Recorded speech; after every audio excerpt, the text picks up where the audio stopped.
Pues hoy vengo a contarles de algo que posiblemente para muchos es algo invisible. Se trata del trabajo de más de 2 millones de mujeres en México. El trabajo del hogar es una actividad no valorada en nuestro país. Esta situación la viven las mujeres que lo realizan y además de eso, en la forma en que se les denomina a estas mujeres, se ve en cómo las valoran. Todavía no está definido un término con la cual se debe de nombrar a las personas que realizan el trabajo del hogar, pues los términos que normalmente se utilizan son despectivos y pues bueno, a mí no me gusta mucho repetirlo, pero sí lo voy a repetir hoy. Por ejemplo, doméstica, la muchacha, la criada, servidumbre, por ejemplo, un término que tiene su historia en el feudalismo, pero también que se caracteriza la no valoración, pero sobre todo que no tiene la connotación de su noción a que las mujeres que lo realizan sean mujeres trabajadoras con derechos. Entonces, para eso creo que es muy importante también decir que el término doméstico nos evoca a animales que se adiestran para que vivan en hogares. Por eso es muy importante que nos nombren como trabajadoras del hogar.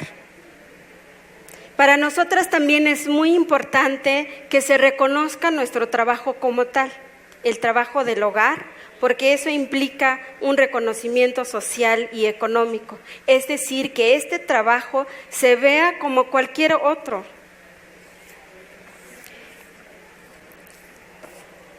Yo he sido una de las más de 2 millones de mujeres en México y que formamos parte de del 10% de las mujeres ocupadas, de las cuales pues no gozamos de los derechos, prestaciones sociales, así como la seguridad social.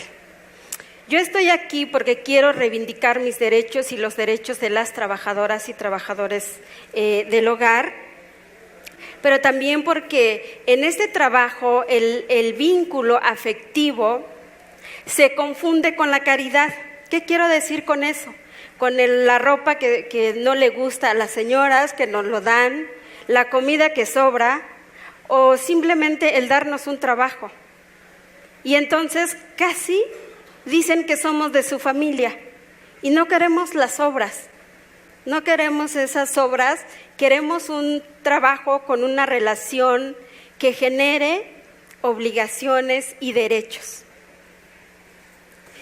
Defender mis derechos me significó, pues, reconocer también que yo tenía que, pues, aprender muchas cosas de las cuales tenía que haber una superación en mí, en la cual generara el empoderamiento. Entonces, ¿por qué? Porque cuando yo era niña viví muchos acontecimientos y uno de ellos, por ejemplo, a los 10 años mi padre me mandó con una familia para trabajar y también tuviera la oportunidad de seguir estudiando. Y resulta que no fue así, trabajaba más que estudiar, entonces pues bueno, tuve que dejar eso y seguir con un trabajo. Otro acontecimiento que para mí fue muy importante, cuando vendieron a una prima de 13 años con un hombre que no conocía. Fue tan impactante para mí porque además yo tenía escasamente 8 años y cuando tenía 13 dije, no, yo no quiero esa vida para mí. A los 14 años vine a la Ciudad de México de Oaxaca, enfrentándome también situaciones muy difíciles porque no hablaba español, solamente hablaba mixteco. Enfrentarme también a cuidar a otros niños, cuando yo era una niña de 14 años, aprender a realizar el trabajo del hogar, darme a entender con mis empleadores.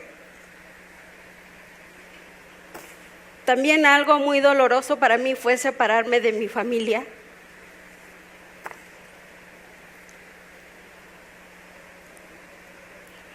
No solo abandoné mi sueño de seguir estudiando y contar con un título profesional, sino también la desprotección de mi familia, así como viví la discriminación racial y de clase. Vivir la explotación por bajos salarios, por la edad. Esta situación para mí representaba mucha indignación porque yo misma no valoraba mi trabajo así como la sociedad lo hace. Como dijera una compañera, este trabajo solamente se ve cuando no se hace.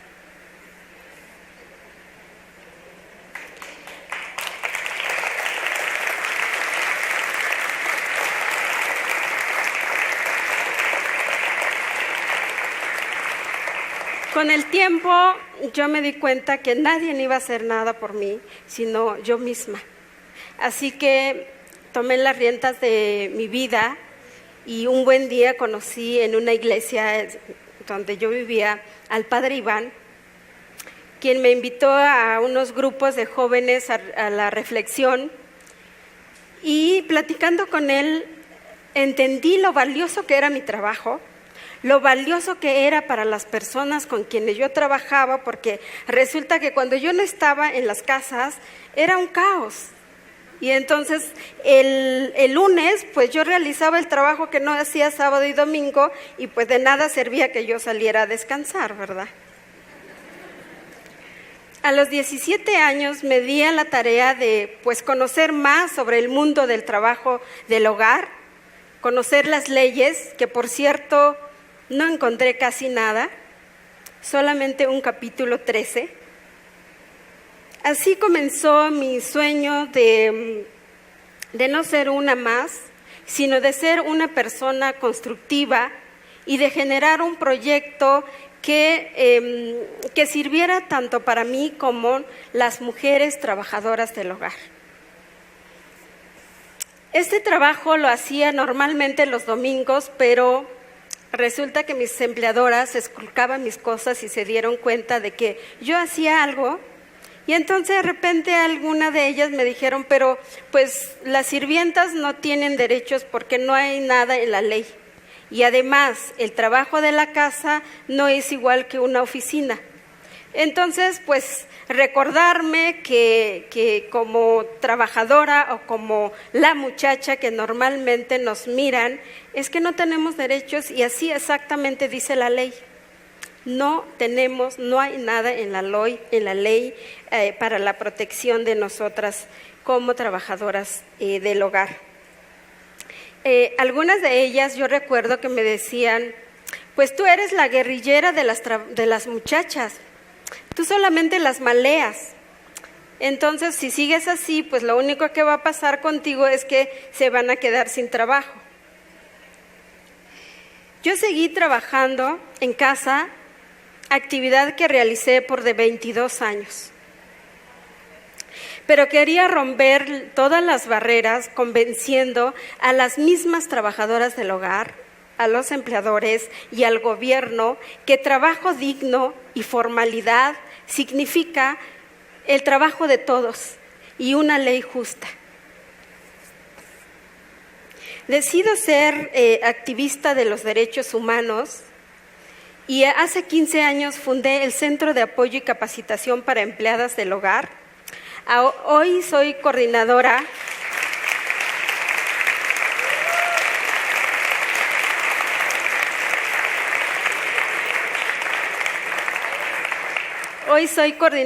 para América Latina de la Federación Internacional de Trabajadoras del Hogar.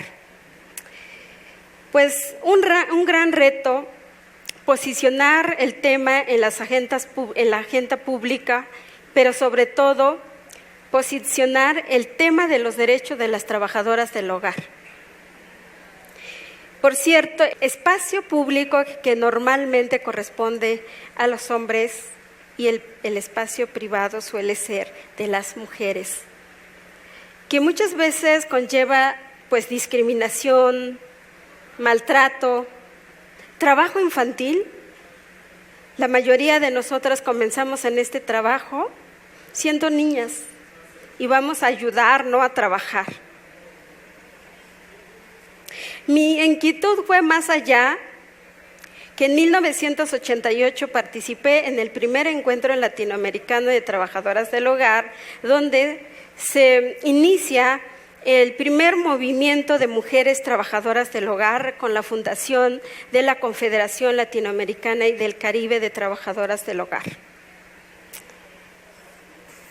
A partir de entonces me vinculé mucho en este movimiento y ocupé distintos cargos hasta el máximo, que era el de ser secretaria general.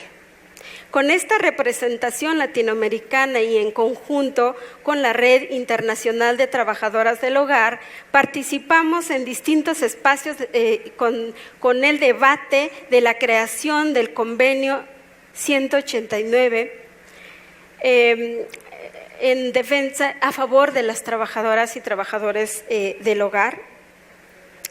Bueno, ¿qué es el convenio 189? Que bueno, en algunos de ustedes habrán escuchado. El convenio 189 es la norma internacional que establece los derechos de las trabajadoras y trabajadores del hogar más específicamente, y su objetivo es garantizar los derechos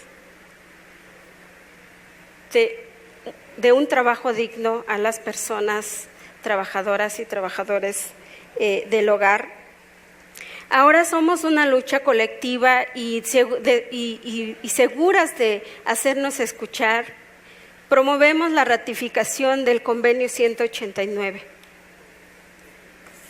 Ante la falta de una ley a favor de este sector, empezando con el convenio 189, lanzamos la campaña Ponte los guantes por los derechos de las trabajadoras del hogar, con la cual buscamos que nuestro gobierno pues cumpla el compromiso que hizo allá en Ginebra, firmando que estaba de acuerdo con un convenio para los derechos de las trabajadoras del hogar.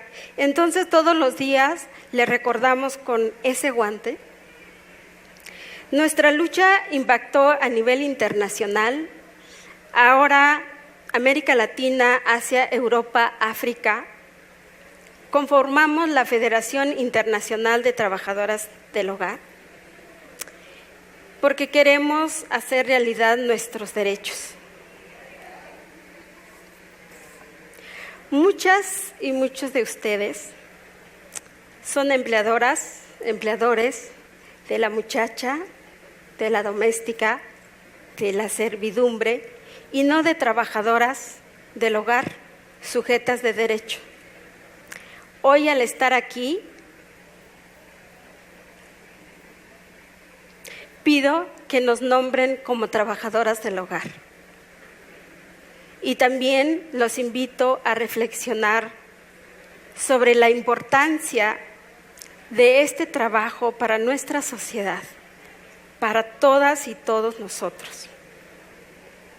Miren en su kit de regalos y los invito a ponerse este guante a favor de nuestra lucha y por los derechos de las trabajadoras del hogar.